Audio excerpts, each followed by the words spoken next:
Shalom Bapak Ibu Saudara-saudariku yang terkasih dalam Kristus Yesus. Tiba saatnya kita akan mendengarkan firman Tuhan. Namun sebelumnya mari kita bersatu di dalam doa. Damai sejahtera Allah yang melampaui segala akal, itulah yang memelihara hati dan pikiranmu di dalam Kristus Yesus Tuhan kita. Amin. Saudara yang terkasih dalam Kristus Yesus, adapun yang menjadi khotbah di minggu kita saat ini, yaitu minggu kelima setelah Trinitatis, firman Tuhan terangkat dari kitab Evangelium Markus pasal yang ke-6 ayat yang ke-6b sampai ayat yang ke-13. Demikian firman Tuhan.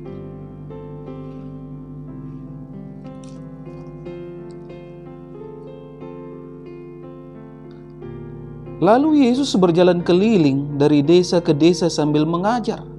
Ia memanggil ke-12 murid itu dan mengutus mereka berdua-dua.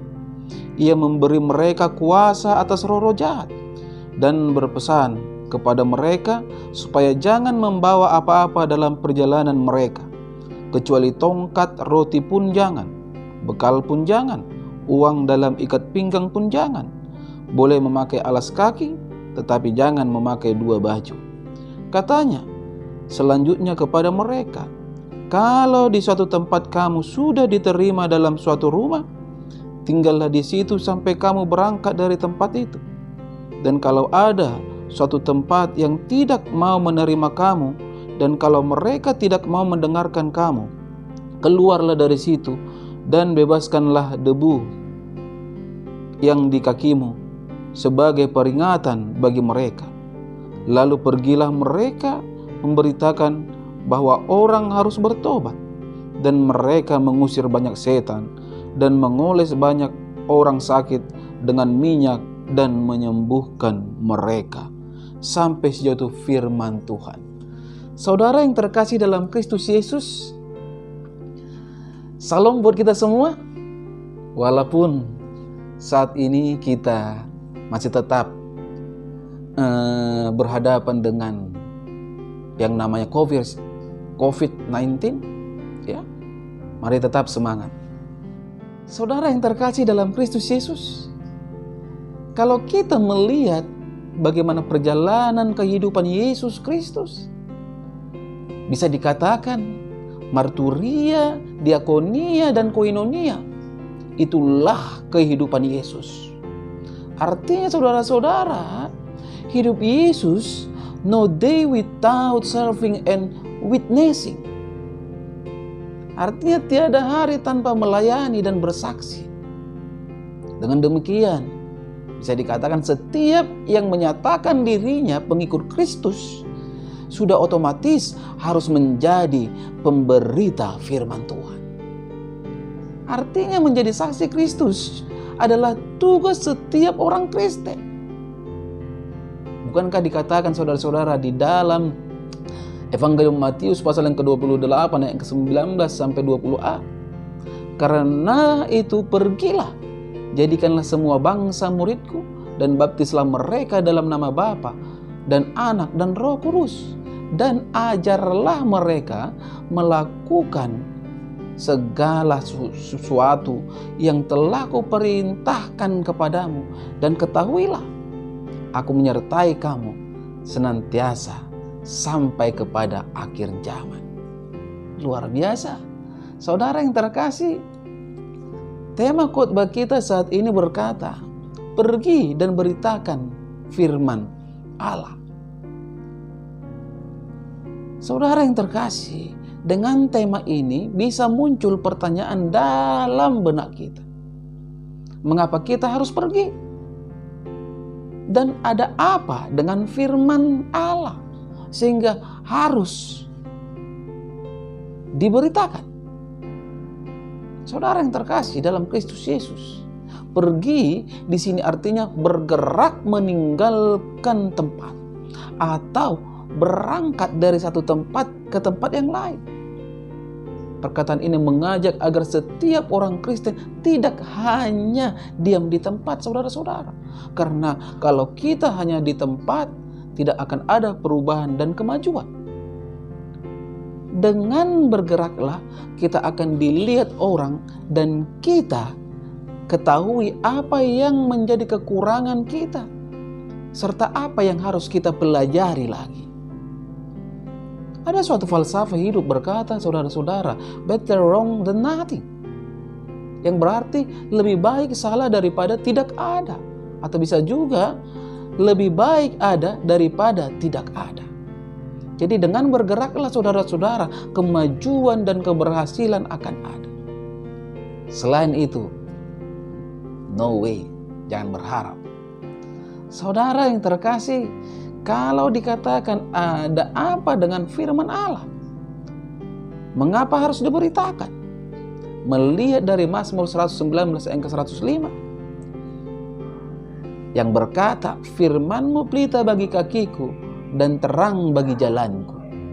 Artinya firman Tuhan adalah sesuatu yang sangat berguna dalam kehidupan setiap orang di muka bumi ini.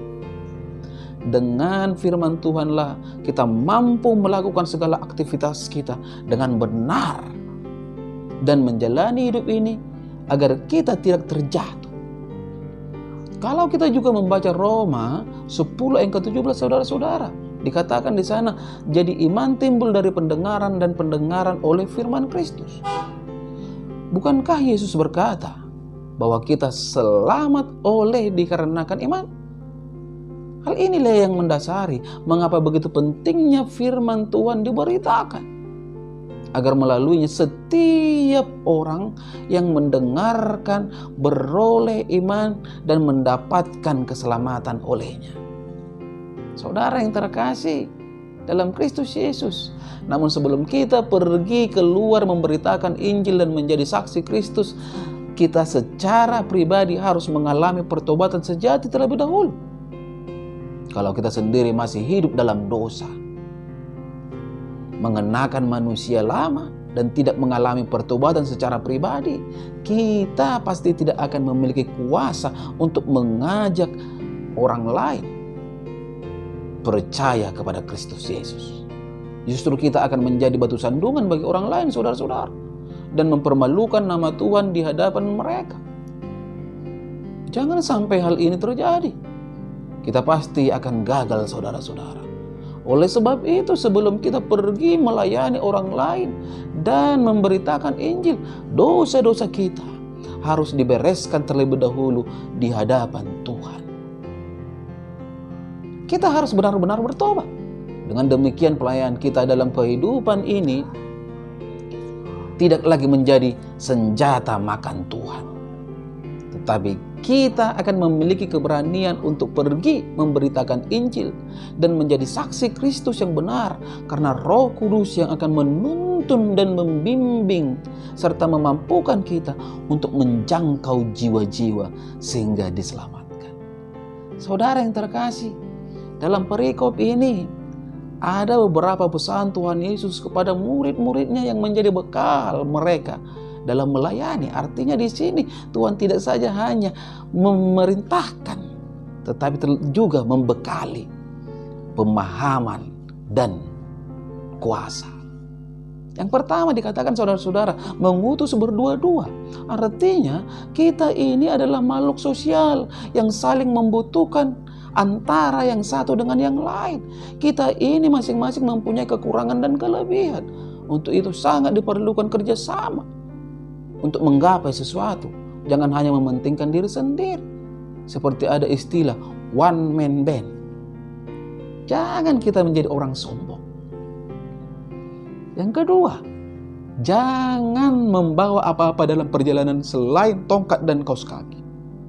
Artinya, agar kita tidak terikat akan hal-hal duniawi, tetapi selalu mempercayakan akan providentia Dei, pemeliharaan Tuhan dalam hidup ini. Karena banyak anak-anak Tuhan, banyak orang percaya yang dikarenakan hal-hal duniawi menjual imannya. Tidakkah dikatakan saudara-saudara dalam Mazmur 121 yang keempat, sesungguhnya tidak terlelap dan tidak tertidur penjaga Israel.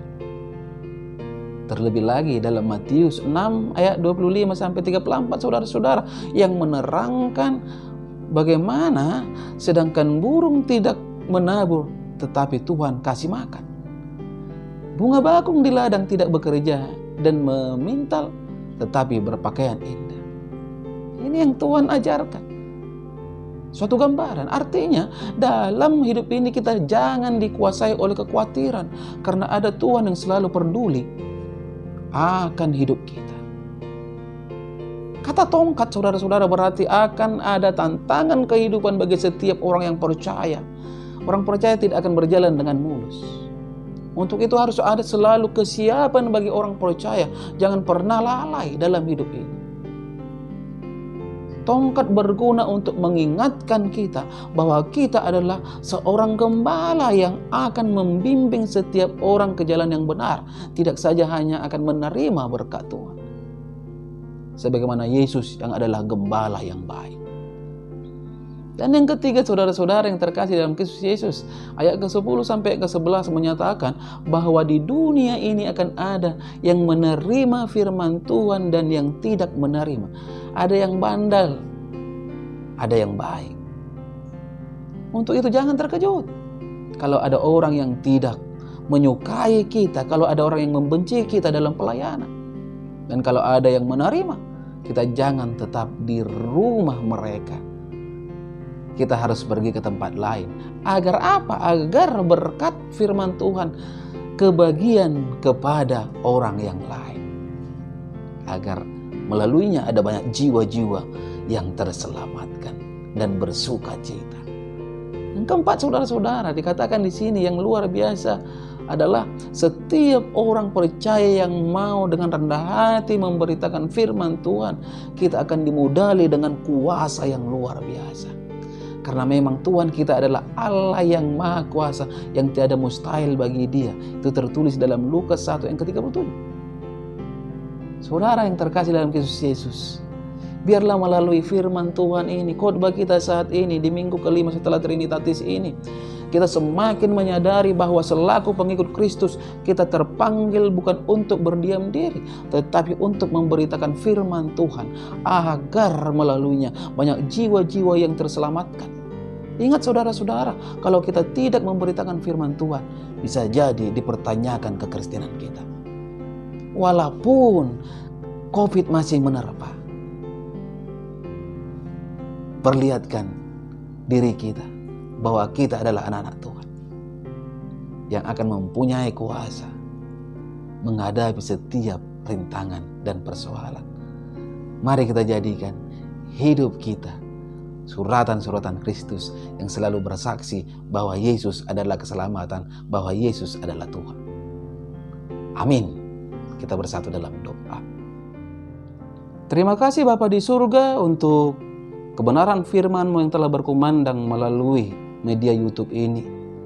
Tuhan, begitu indah firman-Mu mengajak setiap orang untuk pergi memberitakan firman Tuhan, karena firman Tuhan adalah keselamatan. Bapa di surga, mari Engkau meterangkan kebenaran firman itu di dalam hidup setiap para pendengar dimanapun mereka berada, sehingga mereka beroleh berkat yang luar biasa, dipenuhi sukacita dan damai sejahtera. Dalam nama Kristus Yesus, hamba berdoa dan mengusap syukur. Amin. Salam untuk kita semua.